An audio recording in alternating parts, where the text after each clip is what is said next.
Okay. I will be in some kind a little repetitive, but I think that it's important. Then treating insomnia is very frequent in elderly, and treating insomnia it's not evident because in elderly insomnia symptoms are chronic, they are multifactorial, and also these people have comorbid insomnia. But we can tell that classic hypnotics have a lot of risk for these patients. They can have falls, aggravation of sleep apnea and pre-existing sleep apnea, memory problems, and then alternative treatments are suited, and such as behavior therapy or alternative medication. Professor White showed already to you that elderly have decreased melatonin secretion, and this is further important in insomniac patients, insomniac elderly. Then these insomniac elderly are the target population for melatonin replacement therapy. Next one. Then depression is also very prevalent in elderly, and now I will speak about insomnia, depression, circadian rhythms. And as you know, sleep disturbance is one of the core symptoms of depression, and nearly 80% of patients present with insomnia, and insomnia must be the first symptom of depression. Nearly 30% of patients present hypersomnia, and we can tell that the association between insomnia and depression may be bidirectional. Then, insomnia, as I told you, is often the symptom who causes depressive patients to seek medical help. It's a risk by itself for depression. Its persistence, it's a risk for relapse, and early relief of sleep disorders in this population, depressive population, helps to encourage compliance with treatment. In fact, insomnia and depression is a two-edged street, and we may ask, which is first, the chicken or the egg? Next one. Then this is a nice study, all but very nice, conducted by Foran Camero with 8,000 subjects, followed by five years, and then you see that the relative risk to have depression episode is 40-fold higher in non-treated insomniacs than in treated insomniacs. Thank you. As far as circadian rhythms, everything has been described in this population. It has been described that circadian rhythms are blunted, then delay, and also advanced. And more recently, the teams of Emmons and Hasler present as nice data indicating that there is a misalignment between circadian rhythms. And for example, here is je pense que je vais faire bien, no? Oui. Here you have the Delmo, and this interval between Delmo and mid-sleep may be shortened. The short in patients, and the shortness of this interval correlates with depressive symptoms. That means more short, more depressive symptoms. Haslens have been found in the same thing with temperature minimum and sleep offset, and this interval correlates also of severity of symptoms. Next one. Okay, there are some factors indicate us that depression may be linked to the circadian system. Clinically, as you know, these patients, as I told, also present insomnia and daytime sleepiness, and that may indicate a blunted circadian rhythms, decreased amplitude. Then they have frequently also a diurnal mood variation, and they feel worse in the morning. Most patients feel worse in the morning. And then you have the chaotic sleep-wake cycles of the bipolar disorder or the seasonal affective disorder, which onset correlates with the reduction of daylight. Then you have genetic circadian disorders such delayed sleep phase syndrome, which a higher incidence of depression. But then here also, which is first, the insomnia, the sleep restriction, the sleep deprivation of these people, or depression.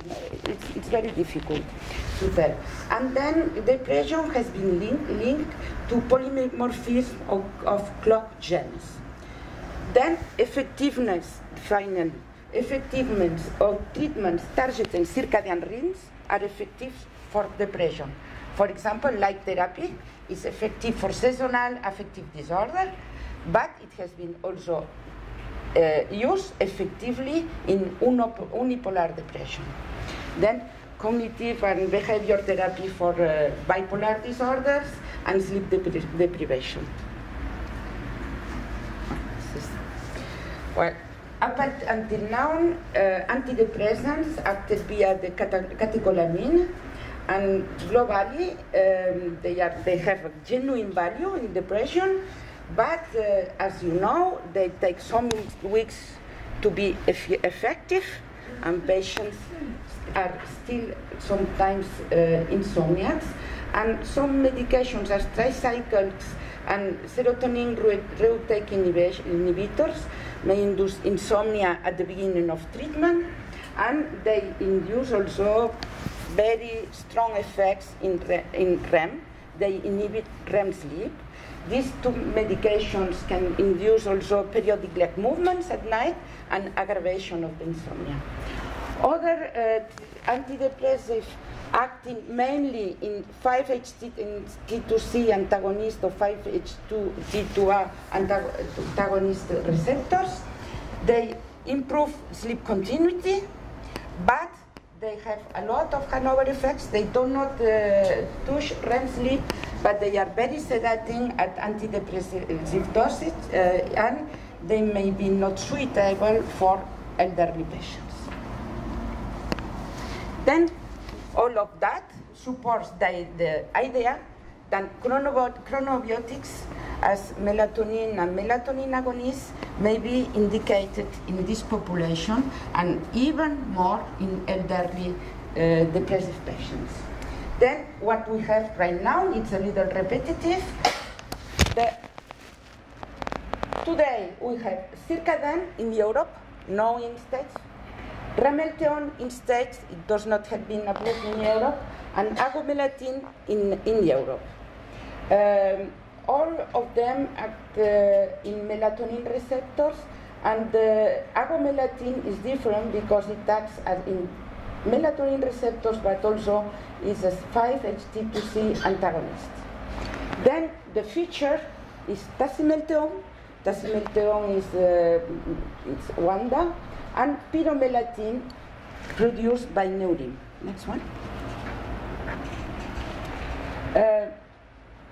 Circaden had the European Agency approval in 2007 for insomnia of elderly for the treatment of 4 weeks, but then with the study of Professor Wad, with the long-term use and good tolerance, then they get the approval for 3 months of treatment.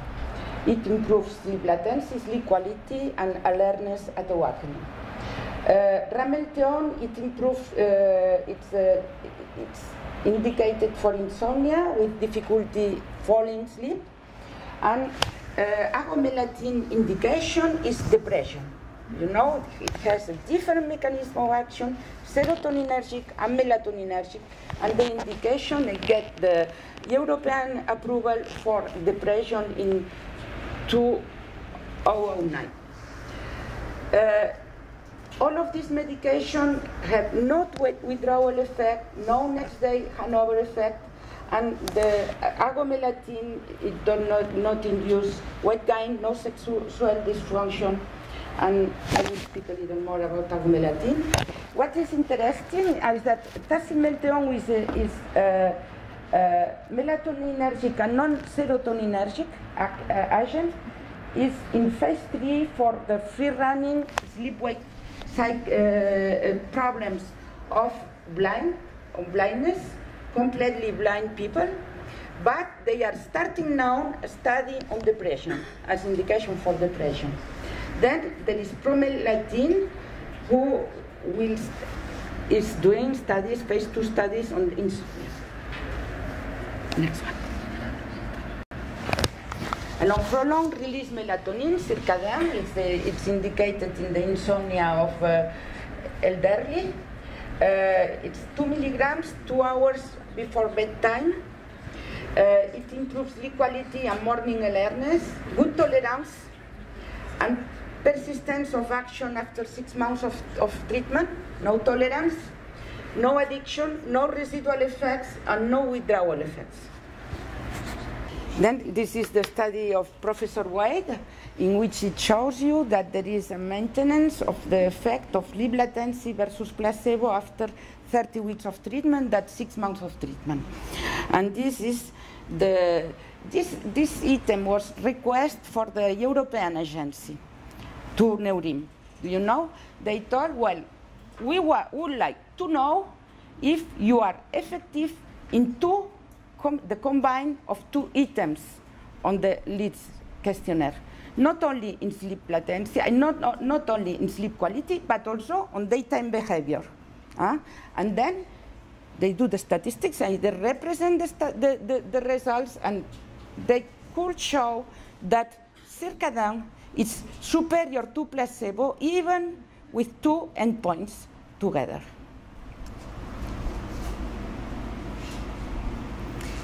Then the question is, does melatonin by itself improve depression? Then few studies exist with few samples, very small patients, but what it shows, some studies on slow-release melatonin exist, and what it shows nicely is that melatonin improves sleep in depression, but does not touch the needle of depression. It does not improve depression itself, but improve insomnia, which is very important for these patients. Then you have here agomelatin, the novel agomelatin, with the combined action, melatoninergic and 5-HT2C antagonist action. And what is important of agomelatin is the combination of the 2 actions. Because this medication, as I told you, all other antidepressants with 5-HT2C antagonistic action are very sedative during the daytime. Agomelatin is not sedative. And I think that it's because of the chronobiotic action. Agomelatin, it's indicated that it has the approval for depression. They have studies, I cannot present you all the studies, but they have studies showing that its action is equivalent dosage of escitalopram and venlafaxine.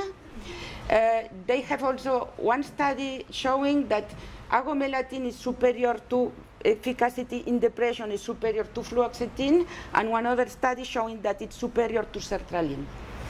They have also one study of Godwin showing that it prevents relapse. It has a rapid effect on sleep, and that it's very important because that helps patients staying with the treatment. It preserves sleep structure, and it does not induce REM inhibition. Improves feelings at awakening, I will show you. No weight gain, no sexual dysfunction, but some increases in hepatic enzymes.